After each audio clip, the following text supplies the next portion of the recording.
Good morning. Welcome to this second panel. I am Dominique Archambault from University Paris 8 in Paris. And I am also the president-elect of the AAAT Association.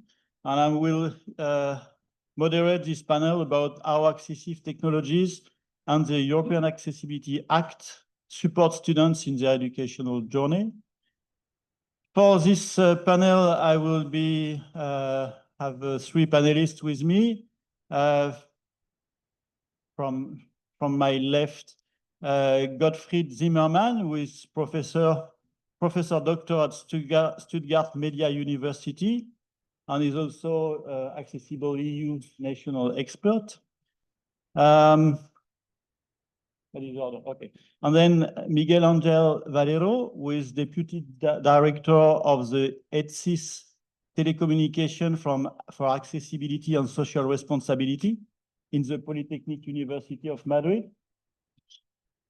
And then Joseph Caris is ICT Standard Officer at Cyprus Organization for Standardization, and is responsible for ICT standardization sector at national level and involved in European committee. So let's dive directly into sorry. I wanted to start by asking you a couple of words of presentation, which give you some elements regarding the topic of risk, regarding the support of students with disabilities and AT. Gottfried, please. Is this on? Okay. Yeah. To my person, a little add-on. So I've worked in kind of standardization and research for over 35 years now in this field. And at some point, I made a decision to try to have more impact, to be more concrete. And that's when I founded the Competence Center on Digital Accessibility at Stuttgart Media University. So we're trying to have a real impact, and step by step. Thanks a lot. First of all, I'm very, very happy to be here and very honored. I have been in the last 4 years working in tight connection with the students that come to the university who have or may have a learning difficulty. This could be dealing with physical disability, intellectual disability, sensorial disability. So it's been a pleasure trying to help the students, the teachers, and the technical administrators to find the proper solutions or assistive technologies so that they can become engineers like everyone. Furthermore, I also have the honor of being the vice chair of the European Standard for e-accessibility. So I can also share that this is having and is going to have a huge impact on digital technologies for education for all. Thank you. Thank you. Joseph? Morning from me also. I work in the national standardization body. I'm more involved in ICT standardization. So this is my first panel in accessibility, and thank you for inviting me. I consider that this is a very important subject, and I hope many of you will get engaged and want to know how standards will be affecting accessibility in the near future, and especially for universities, how to build your strategies and make use of the standards for building up your accessibility needs and be useful to the university and to all the students. Thank you. Thank you. Thank you. Just a few. Well, so let's dive directly into the topic now.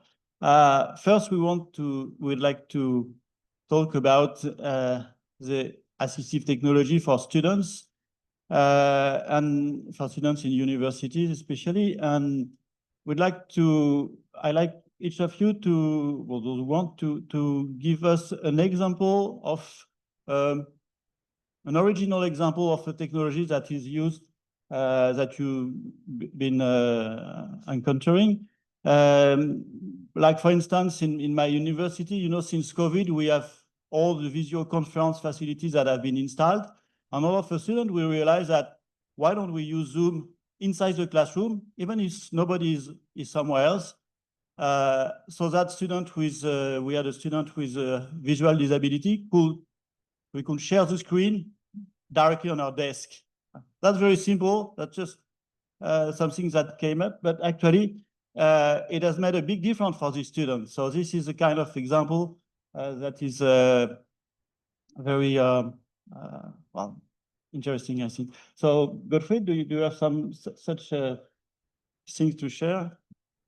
Yeah, let me broaden up the terminology a bit. So we have assistive technologies to support persons individually. That's kind of what they bring in for communication and for accessibility. And then there's the other part of teachers and all the materials. We call that accessibility technology. And only if it works together, then we have a real accessible teaching environment. So and we also know that most of the students with disabilities do have invisible disabilities. So almost 90% of students, we know that from statistics, almost 90% of students with disabilities, you don't see it at the first time when you encounter them. And including mental issues, ADHS, and autism oftentimes. So I have an example from the side of accessibility technology. So one of my classes is I teach in a flipped classroom, meaning I have my teaching recorded with subtitles, captions. Students can listen to it in their pace. They can rewind. They can have it even translated by the tools if they want to use it. And then and they can use it at any time. And then we come together and discuss this in our class session. And so that helps students with mental issues, because if they have a point in time when they're not able to go to the classroom, they still have these videos and texts and can, in their own pace, in their timing, listen to that. And benefit from that. And then in the oral exam, we've had it also that for some cases we grant time extensions or so if students need accommodation for that.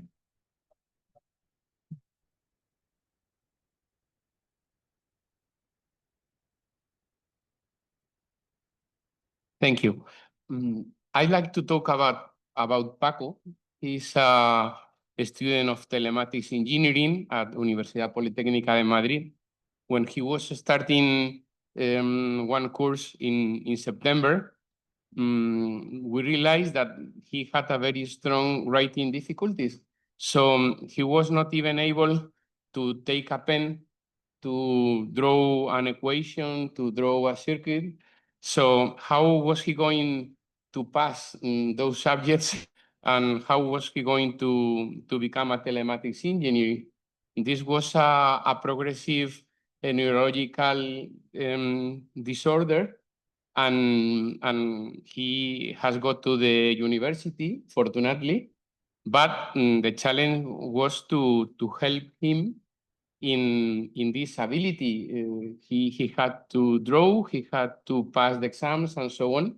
So with the team working on accessibility at the university, had a meeting with him. We checked how was his physical functionality, and as we realized that he could not hold the pen, we thought about a digital board. But we didn't know if he was going to be able to draw with his finger on the digital board, to draw the circuits and the equations and so on. So we had to test with him his ability to do this in the same way as the other students, in the same time, in an effective way, in a usable way, in other words, in an accessible way. And we are very proud because thanks to this training, thanks to his effort, and thanks to the effort of other colleagues at the university, he was able to study circuits and mathematics in the same way that the others. Furthermore, when we went to do the final exams, he had his own digital board in the same classroom like the others. So he did the exams at the same pace. So he was fully included. In better words, he included fully by himself. So this is a very nice experience for us to demonstrate that accessible ICTs can help to include, not only to integrate, but to include many people. And this is a very replicable experience and learning for many others. Excuse me. Yeah, should leave it open maybe. Obviously, we are here speaking in this topic. We are already convinced. So when a student comes to my room, to my classroom, so if he has a disability, I'm going to do something, obviously. But then how do we do for all the other teachers? Because we are, Gottfried is a specialist in this topic. Well, now the example I was telling before, we had in our team, even in the same classroom, another teacher who refused at first to use this Zoom. Why would I open Zoom if no students is online somewhere else? This disturbs me. I don't want to do it. You know, so how do we convince him? And then Gottfried was telling you about these specific settings. But then are your colleagues doing the same in every topic in all the university? And how can we incitate, if it works in English, this the colleagues to do that? Do you have some insights? Yeah, I cannot solve the problem. It's a chicken egg problem. We know that teachers do not teach about accessibility because most of them don't know about it and they feel insecure. And so we need to try to really get it running by teaching the students who will later become professors, but also teach professors and make the incentives for them to follow. It's not that they don't like accessibility, it's just they don't have time for that. They have so much to do.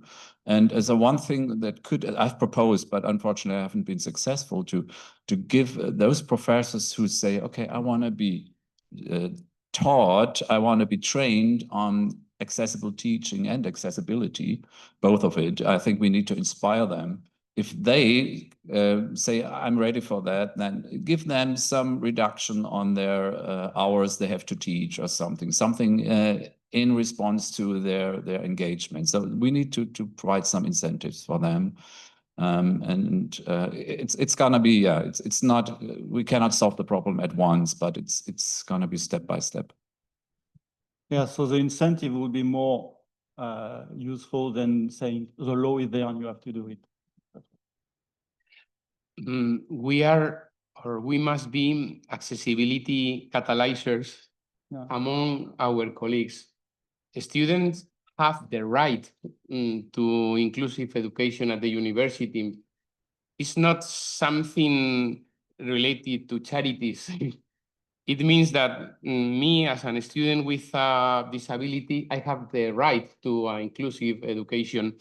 So the teachers have the obligation to do their best to ensure my accessible education. My role at the university is to help my colleagues to do the right job. So if they have a strong lacks on accessibility, we try to help them. If they refuse to do an additional work for accessibility issues, we say to them that they cannot, because it's their obligation. This is hard. It goes little by little, but I think that we should focus on their vocation.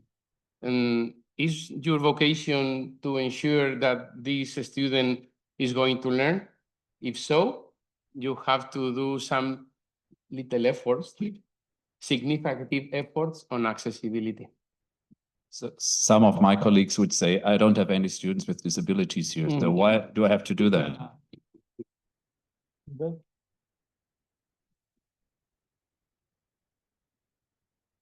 From the standards perspective, if the staff of the university wants to be educated, I mean, in terms of accessibility, then we have a cooperation, the National Standardization Body of Cyprus, with all the universities, basically, which they have an open database and they can download the standards related, the European and the international standards related to accessibility. So one way to educate themselves, either by their own or by the university, they have straight access to the standards. So that's another way to be more educated on accessibility. Yeah, the standardization way.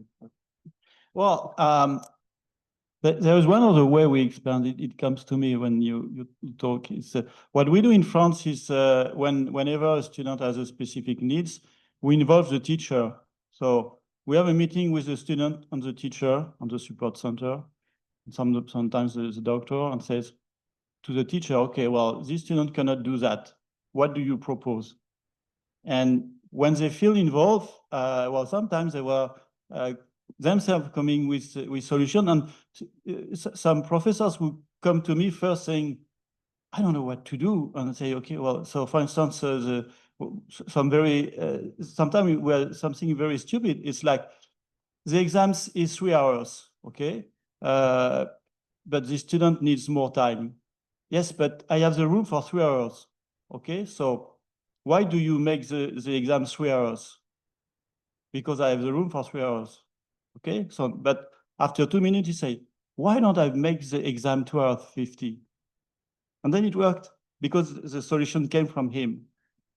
So this involvement of them is something that can be quite interesting, I think. But there is also sorry, you were going to, Miguel?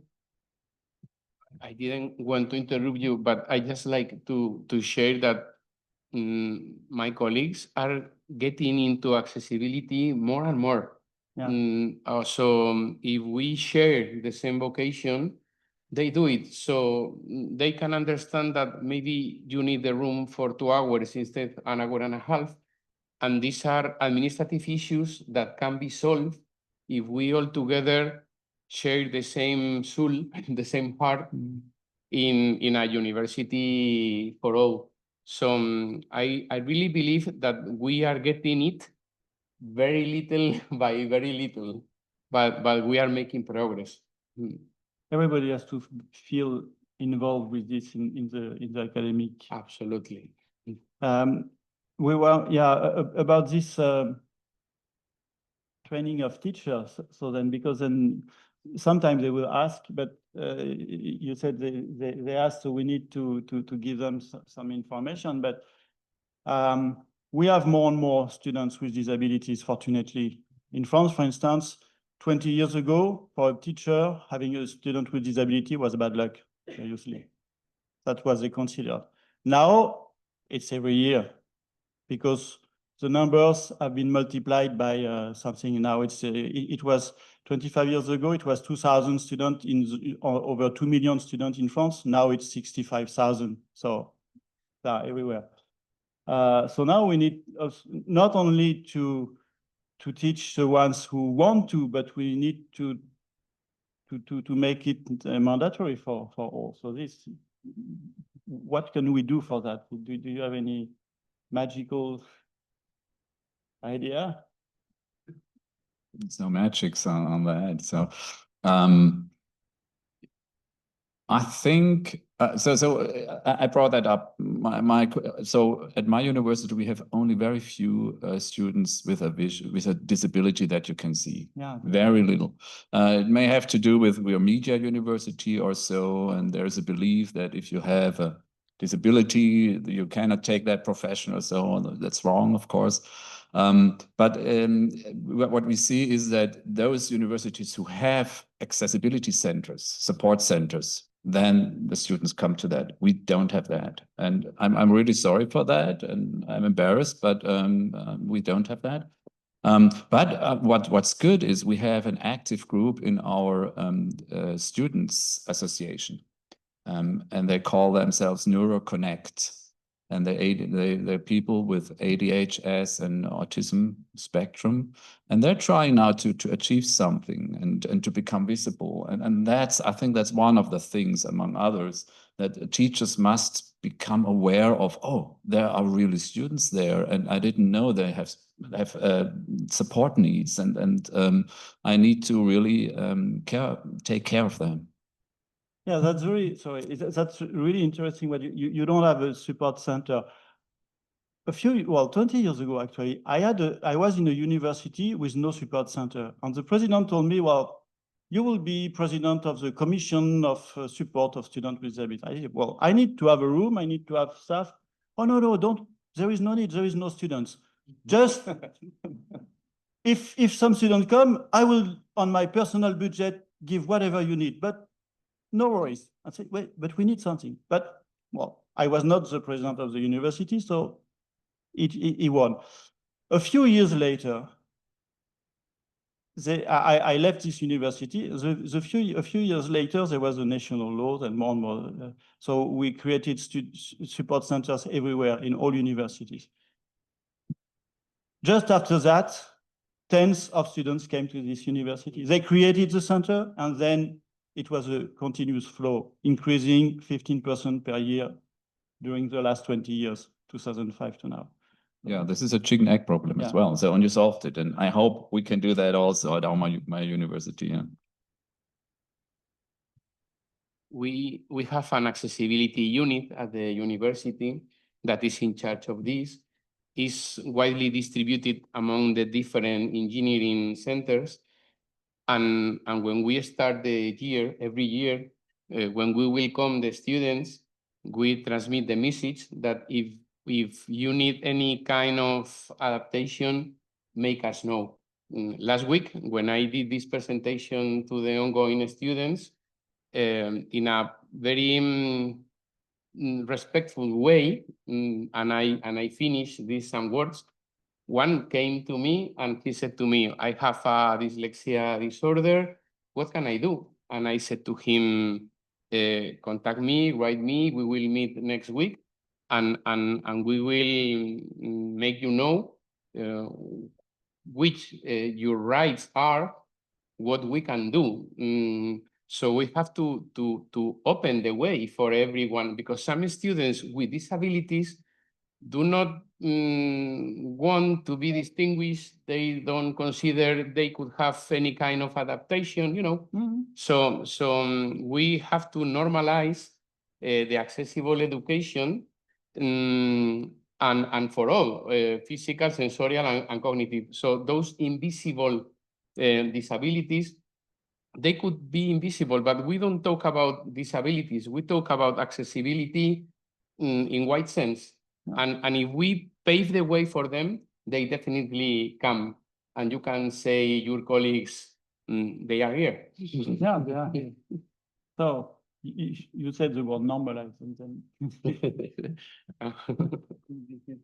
Well, I want just to add on to what my colleague said. You know, some things we don't have to expect legislations and laws and just to take measures and do whatever is needed. I mean, accessibility, it's a continuous training and updating, and you have to do what it's needed to do. I think each university has to have its own accessibility centers. putting the training and all it's needed. I mean, even in the classroom or outside the classroom. Let's not forget that the accessibility, it's also on the building, internally, outside. So it's a continuous life cycle that the universities and not only universities and all the big organizations have to keep it on going all the way. So I heard about something that I think at the University of Georgia Tech they did, and I think it's a great thing. How can we overcome this lack of knowledge and also awareness among teaching staff? And what they do is they let students teach the professors how to do that, basically. So they, if you are at your university, I am mine, it just needs one professor who knows about it with maybe a team of a few persons, and they can make a class with credit points and teach the students how to make accessible teaching, PowerPoint, all the documents, Moodle, and so on. And then the professors in the second phase get help from the student teams. And this is all organized, and of course they need to volunteer, but then they have questions back. It's not just a one-way teaching or so. But the students help basically to transform all the learning materials into an accessible format. And then I need to ask back, okay, what does this formula mean or so? But there is a conversation, and they call that accessibility coaching, and it's something I want to do at my university too. Cool. Well, yeah, this makes also in our universities there is something new, and we are when a new professor comes to is recruited, then have to follow a few courses. That's when I started to be a professor, long time ago, sorry. Well, there was no, we were just, but now, well, they need to have a few hours of teaching. And then I said to the staff of the university, okay, I want to teach, to have a couple of 2 times 2 hours to tell them something about accessibility, making accessible content, document, and accessible pedagogy, etc. So this also is something, of course, we are not going to reach the old ones who are close to retirement, and because they will never want to come down, but at least the newcomers, they're obliged to do it. So, well, we'll use it.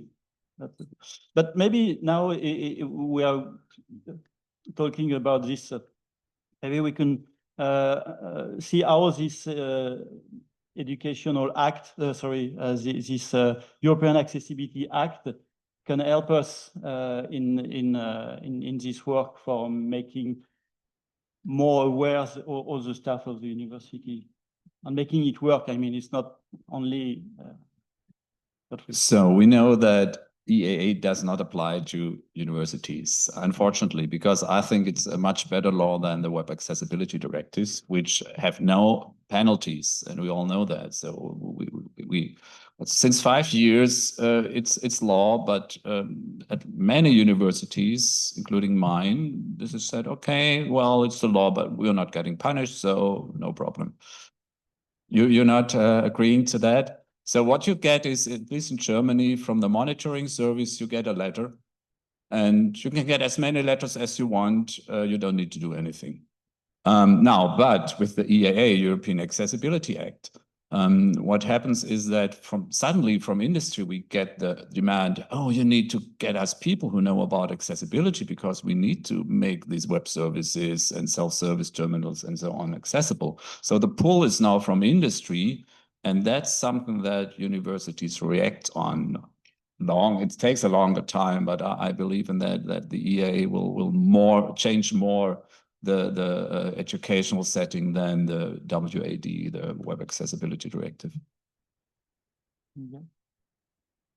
The European Accessibility Act is strongly compromised with the digital accessibility, and everything is almost digital. Universities rely on digital products and services, and European Accessibility Act, in very tight relation with the European standard for e-accessibility, shows how to do it. So even though it's not focused on education, it really propels digital accessibility. So if I buy a laptop, if you use a digital board, if you are using this micro or that mobile phone or whatever, products must be accessible. And public and private bodies, when they acquire technology, they will acquire, or they will be able to acquire accessible digitally, accessible products and services. So these are very good news. And I am saying that in this ongoing 5 years are critical for this. Because if the university buys this or that other technology, it must be accessible according to the act. And if this is used for education, there is also a huge moral obligation.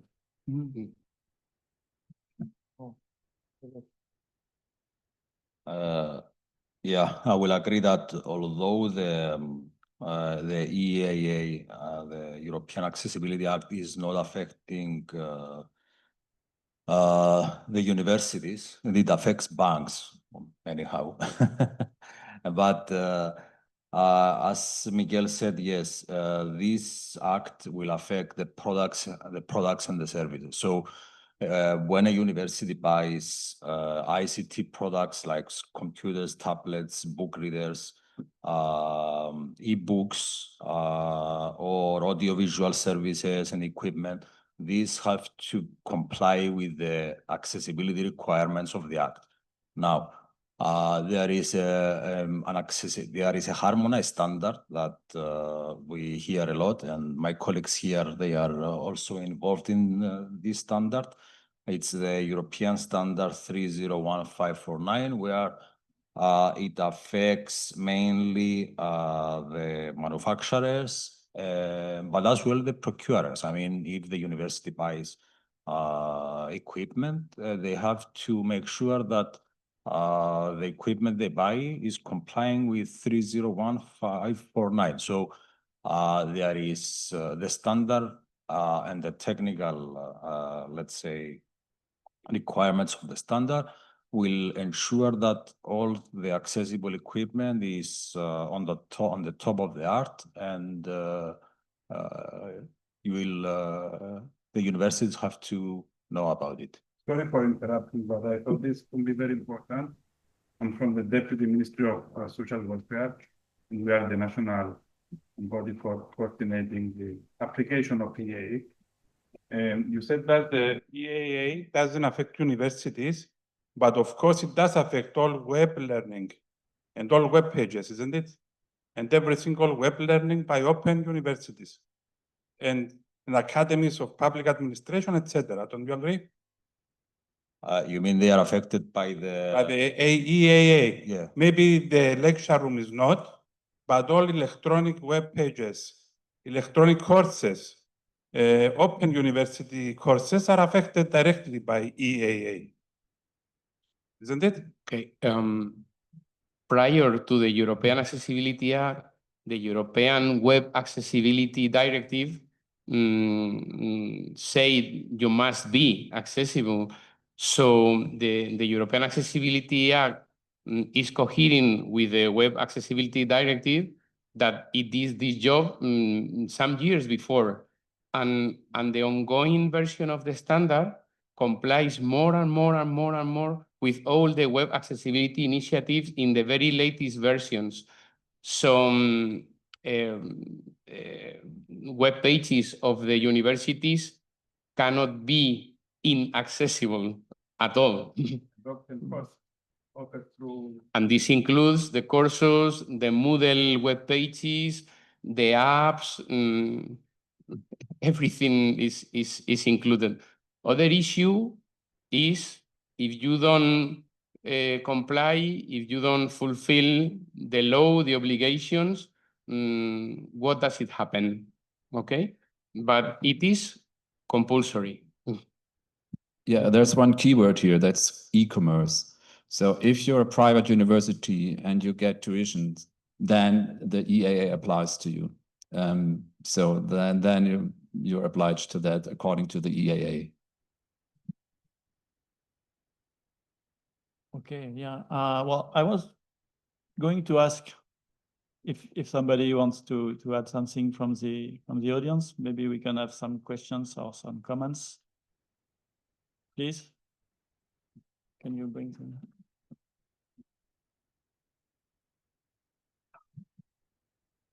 Hi. I have just one question from Professor Gottfried.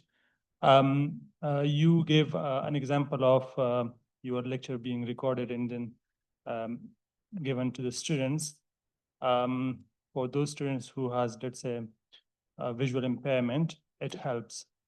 Overall, if we think about the assistive technology, not the accessibility, but the technology part of it, so our job is, of course, to solve a problem, but at the same time, technology has lots of other effects on the health, like mental health and physical health and all those things.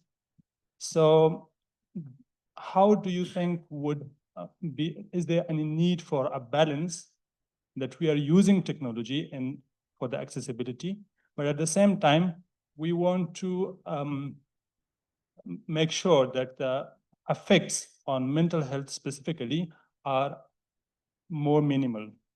And overall, the simple question would be, is there any need for the digitalization of the accessibility? Sorry, this question can be a little bit more complicated. As it was mentioned that about 30 years ago, it was considered as a kind of shame to feel in need of something, but luckily we have like overcome those problems. Don't you think that only awareness will be all we need? So is there any need for the technology? If yes, what will be the balance between the problem it creates and health? Thank you. So are you a philosophist or? Okay, so question, is technology bad or good? Or that's a kind of philosophical question. Let me, I think it's both. Yeah. Sorry, I am working on, I'm a artificial intelligence. Okay, yeah, so AI makes it even more like the double-edged sword. Yeah, I think technology should always be as a support for persons, never as a substitute. I think that that's kind of the paradigm that I work under. Interestingly, we make sometimes technology for people to shield them from technology, like these mental health apps where you relax, come down. You're using technology to kind of get apart from the bad influences of technologies. On the other hand, technology can be really helpful for self-independence of persons. Like when we look at AI, care robots or so, again, they should not replace the personal communication between humans. But since, at least in Germany, we have a lack of care personnel, maybe a robot can help to do the things that take over the things that need to be done technically, manually, so that care personnel has more time for social communication. But it's not a black or white. It's really, we have to find out about what is the best way of using technology or maybe not using it. So I have no definite answer on that, but it's good to ask the question. We need to think about that. Technology should never be nothing else than supporting the work of people. Please. Alek Waszkielewicz. I'm a member of Accessibility Council of Poland. Also, I represent Fronia Foundation for Persons with Disabilities. I'm involved in implementation of EAA, also Polish Act on Accessibility in Poland, and I would like to share some discussion of experts in Poland about whether universities should care about EAA or not.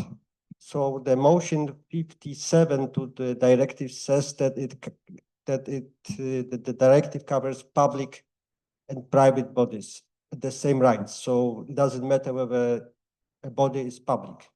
Secondly, as we believe e-commerce is something that relates to public and private university, because it says these are services related to making a contract with a physical person consumers, with a consumer, and doesn't say that this contract has to be financial. It's about making a contract that I will be a student. So for example, what is actually, there are no really doubts in Poland that electronic recruitment to the university is the electronic service to be a student, to make a contract to be a student. So even public university with no tuition fee should secure secure accessibility of this electronic process. So this is what I wanted to share, and at least in Poland, it's not about discussion that universities, especially public ones, are out of the directive. Thank you. Well, thank you for sharing that. Yes, well, the question is more what are the universities are going to do with it? I mean, okay, are they forced? Are they not forced? Maybe we can improve this, but the question is, what is the role? What can be the role of the universities in implementing this? And we have, well, in some places we have support centers. Sometimes we don't have, but we have great researchers who do the job. Then we should maybe think about the way that locally we can, well, what I wanted to say is that it's always, you said chicken and egg, but it's always the same story. Here in this room, probably 90% of people are people who are already aware of the needs of accessibility, who are all sensibilized, and this is why they are here. I like the movie we've seen in the beginning of the day with these big signs that are supposed to be, you know, with A unreadable, A readable, that was spread out in the city, in the public transportation, etc. So because we need to reach all the others, so this is really the critical thing, and maybe the standardization is a way, is part of the way to do that. To say, okay, well, you need to comply with this. So maybe it's important to distinguish between standardization and legislation. This harmonized standard says if you want to if you want to fulfill the you must comply with the legislation. To do that, you have to comply with the standard. When you follow the standard, you are complying with the legislation. So this is very important because from now on, the standard and the legislation are strongly connected to each other. So you must follow the law. You have to do it by following the standard. And the standard is quite accessible because accessibility should be accessible. So it's not so difficult to follow the standard from my point of view. In fact, the new version of the standard tries to do a more accessible standard because I think we want to say accessibility is not only for specialists, okay? And that is the challenge, a very important challenge, to do an accessible accessibility so that our colleagues at the universities cannot say to us, I don't know, this is very hard. It's a lot of effort to me. I see Gottfried wants to react. Can I react? Yeah, so sorry, with respect, I have to contradict. I think the standards are not accessible, maybe for you and me. I teach a whole course over a full semester to make people understand what the EN 301-549 is. It's really incomprehensible if you read it first. And that's our job. It's okay because standards need to be written in such a way, but they're not accessible per se. We need to make them accessible by teaching. Let me tell you, maybe we should distinguish between cognitive accessibility, sensorial accessibility, and physical accessibility. And getting a highly comprehensive standard is a challenge. I agree with you. We work a lot in Spain with a standard for easy reading. And I always say to my colleagues, adapt the standard to easy reading standard so that everybody can read it, not only from a legibility point of view, but also for a intelligibility point of view, and that is the challenge. So my message is write the standards in easy to read techniques so that everybody can understand them. And once they understand them, follow them, put them into practice.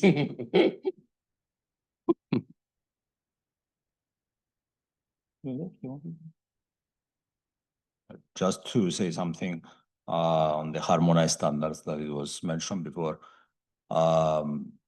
Most of the times when we mean a harmonized standard, it's to the ears of the people, it sounds that it's compulsory. There is a small window, but not to use the standards in a legislation. But when there is when there will be a time that you have to prove that your product complies with the essential requirements of the legislation, you have to prove that your own methodologies that you used, they are equal or above the standard. So that's a very difficult task. So most of the times, all the people, they are using the standard because it's an easy, straight way to comply with the legislation. And that's all the standards about. And the standards are written by various European or international committees, which usually they involved many related stakeholders from the industry, from the consumers, from associations, from policymakers. So they try to, let's say, adapt and involve all the necessary things that the standard has to include. But maybe what makes it difficult to understand from people is that sometimes you have some items on the standard that people don't really understand why they are there. And then if you don't know why, for instance, if I take the simple accessibility standards like the WCAG, if I say you need to contrast, somebody don't know about visual impairment, will say, why?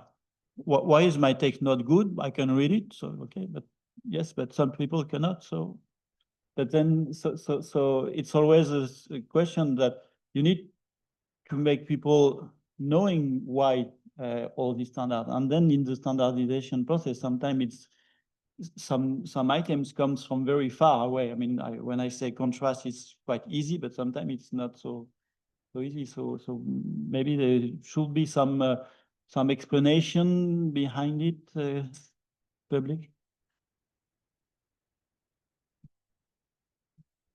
I like that the EA accessibility standard did a lot of effort to do some kind of validation list, checking list. So from the very beginning, our colleagues tried to make it easier, even though sometimes it's not that easy. So maybe you also need to learn a little bit, okay? It's not so intuitive because sometimes it's difficult to make it very intuitive. Talking about the Web Accessibility Initiative, sometimes when they ask to me, instead of talking about the standard and the techniques and so on, I prefer to say, can you touch it? Can you read it? Can you listen to it? Can you understand it? So maybe we have to do an effort on making standards more comprehensive. And we still have to raise awareness. But as we are talking about education for all, and education includes digital products and services, the road is open, and standards can help. But we must learn a little bit. Maybe not everything comes from the air to our mind. Yeah, We have to do a little effort. When we say that teachers have to produce accessible content like slides, curriculum, documents that give to students, sometimes, well, the first level is quite easy. We can teach them how to organize, how to use style, how to use the basic of accessibility. But already it comes to a picture which is super complicated. And then this is not so easy. It has to be it has to be explained by a specialist that can. But sometimes we can. I said the teacher who asked me, well, what do I do with this picture? Well, you really need this picture. I mean, can you not make it more accessible, and it will be even more accessible for the others? So it's, you know, in accessibility, we used to say a lot of times, well, you need to be able to do whatever you want and make it accessible with the technology or with the standards, etc. But sometimes I feel like it's a little bit wrong. That is, well, the content, the thing you want to show maybe also can be questioned. It's not only, you know, saying, okay, I just have to make a description of this super complicated diagram, or sometimes it has to be complicated. I don't know if you're talking about quantum entanglement, it might be sometimes a bit more complicated, but there are plenty of times that people present things that, how do I make this accessible? But just change it. No? What do you think? My feeling is that we must be person-centered. If I have no idea about accessibility and I am building a presentation, and when I'm in class with the presentation, I look at my students and it looks like they are not understanding anything at all, either the presentation is not accessible at all, or my words are not accessible at all. So if you really has a vocation, as I said before, you will realize that if that presentation or that text or that web page is not accessible, it's excluding, and it is excluding students.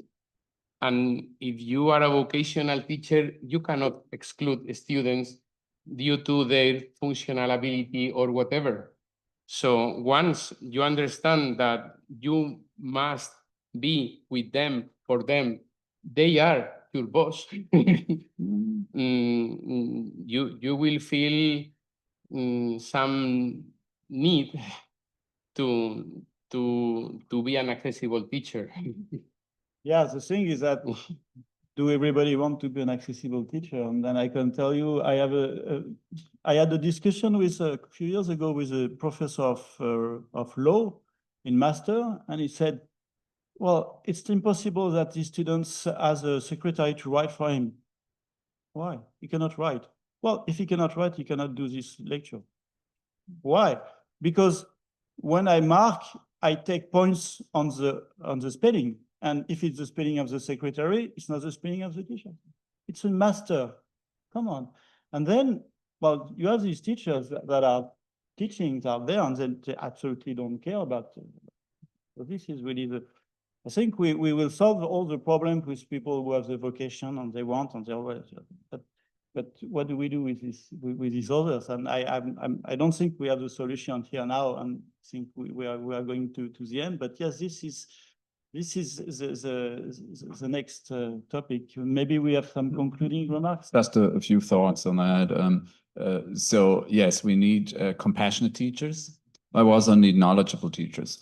And in your example, how to describe complex graphics, I mean, you need to learn that. And one of the tips is, how would you explain it through the telephone? And then make teachers aware of that. Some people don't see, so their lectures must be in a way that if you follow only what they say, you need to get the whole content. So, but yeah, and for other things, you need to know how to do that as well. And it's not an easy thing. So it's really a training that we need to go through.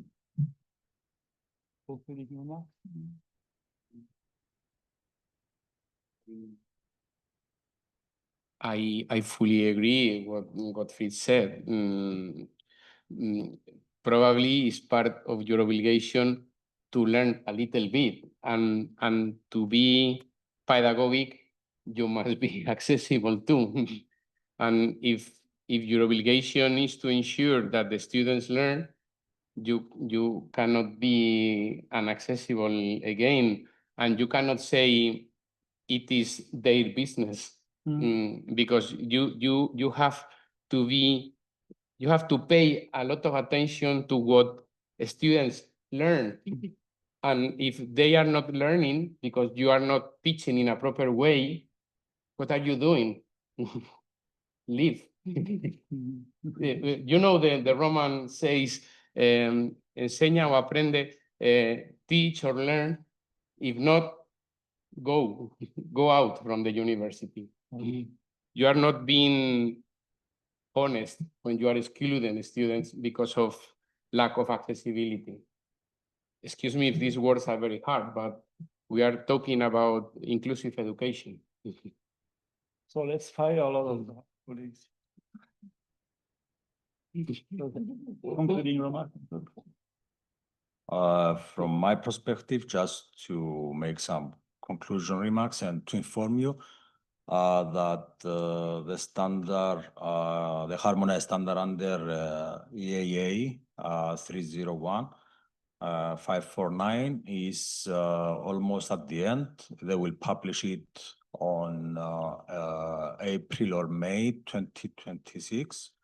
But those organizations and institutes that they have to comply with the act, the version is on the final stage. So if they want to follow it and start reading up and implementing things, they are ready to go. And I will welcome you all to get in contact with National Standardization Body. Because there are other standards also that they are complementing the act, especially on the building environment accessibility.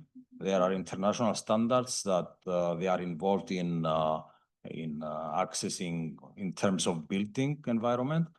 But also some international standards that you can build on your management system inside your institute and your organization.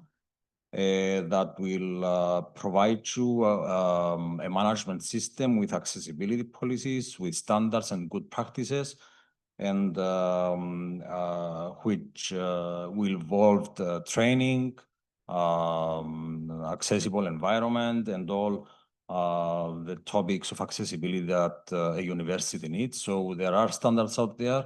So please get in contact with us. And if you want to engage in standardization in European or international technical committees or in our national technical committees, please get in contact with us and we'll guide you through. Thank you very much.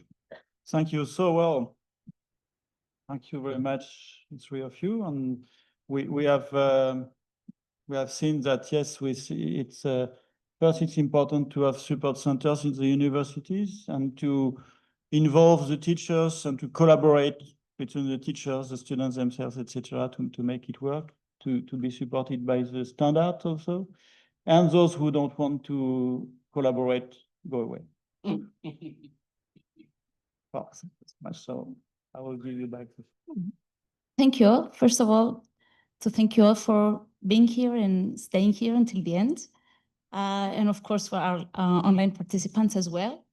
Thank you very much to the AccessibleEU team for choosing Cyprus and the European University Cyprus to hold their AccessibleEU European event.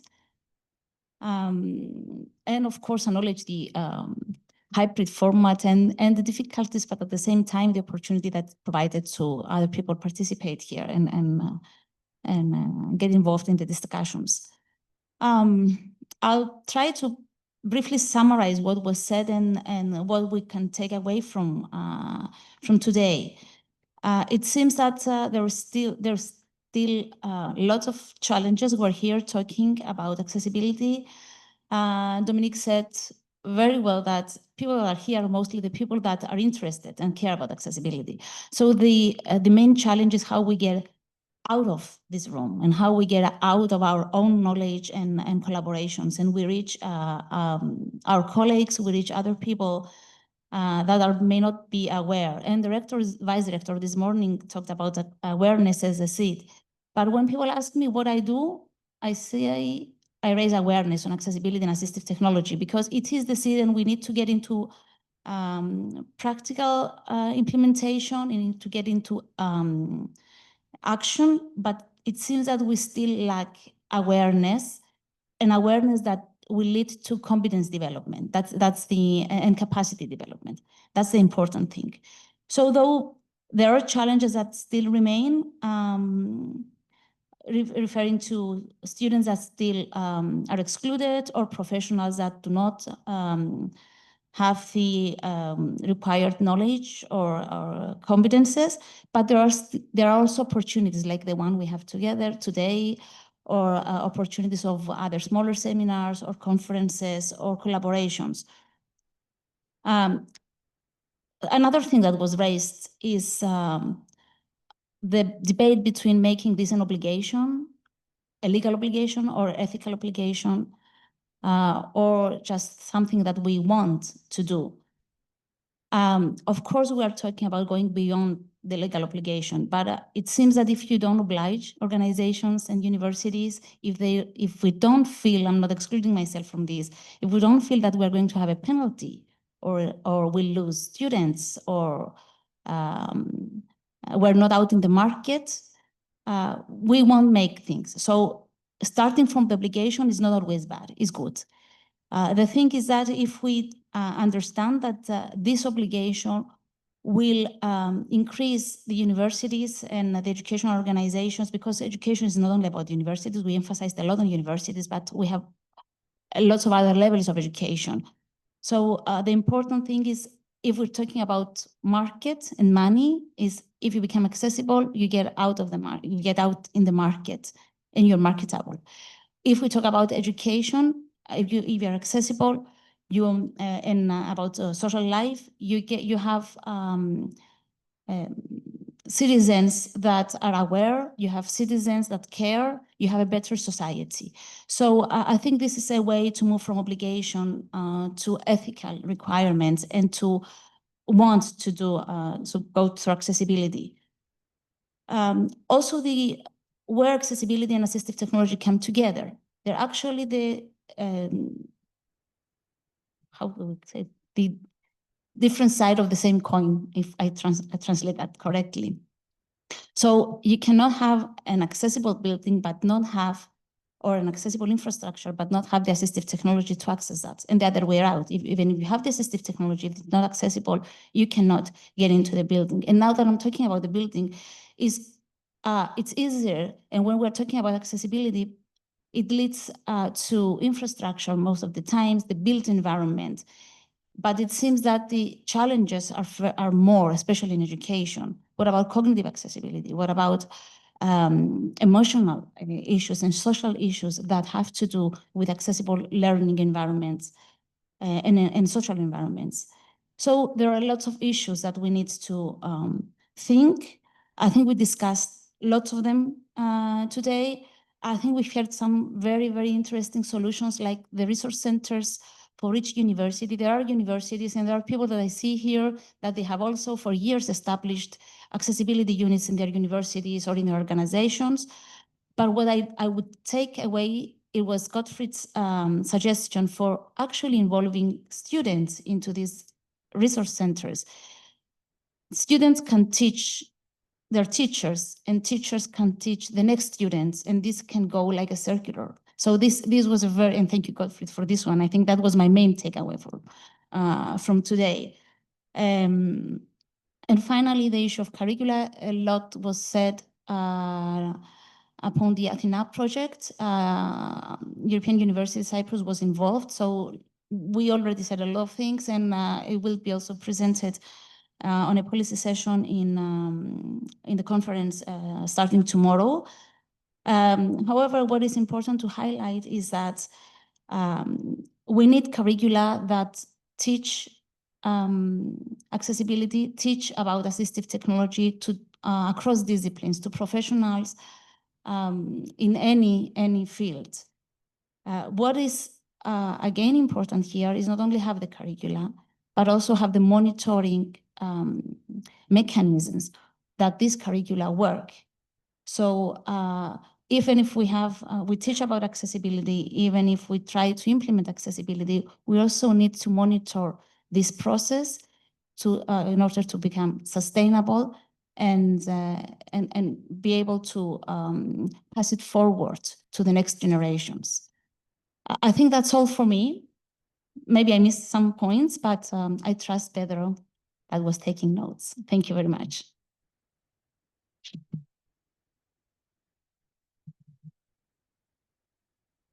So good morning, everyone. My name is Pedro Encarnação. I have the privilege of serving as the president of AAATE for the biennium of 2024-2025. I'm well aware that I'm standing between you and lunch, so I'll try to be very, very brief, and I will take advantage of my scattered notes here to be a bit more effective. So I would like to start by thanking everyone for attending this session.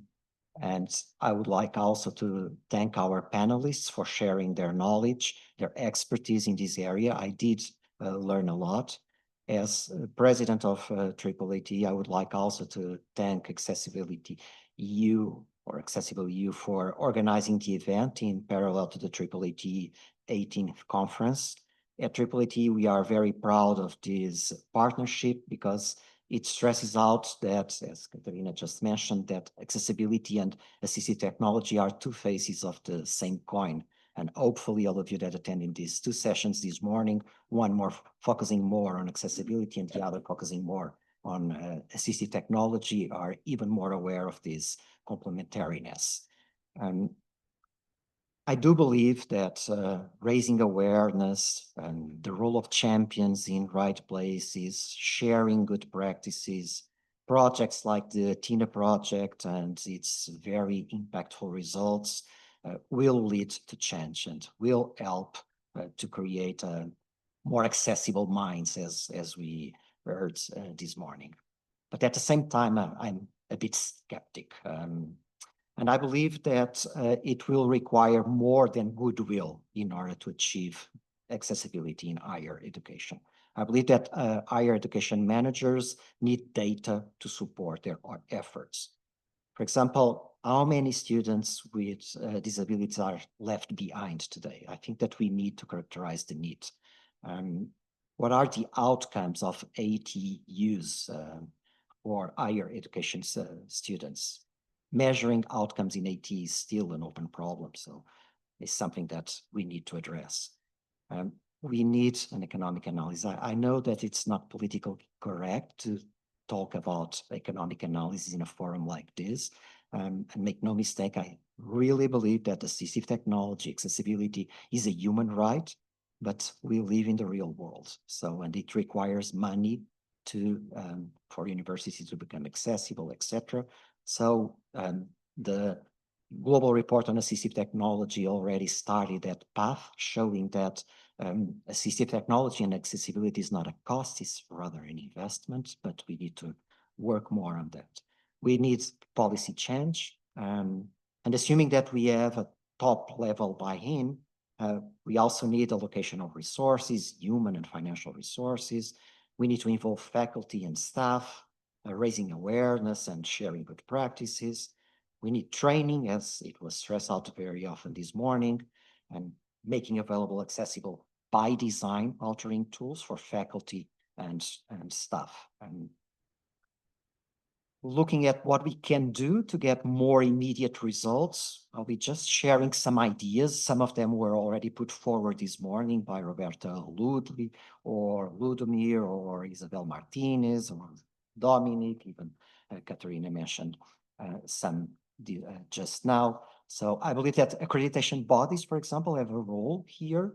If they come up with criteria for accrediting higher education programs that rely or that make mandatory having some accessibility issues in the curriculum, that will help.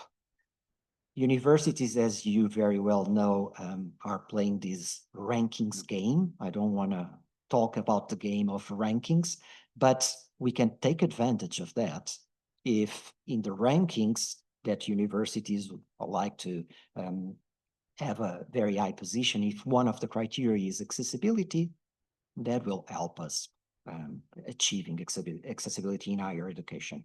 Professional organizations have also a role here, enforcing accessibility issues into the curriculum.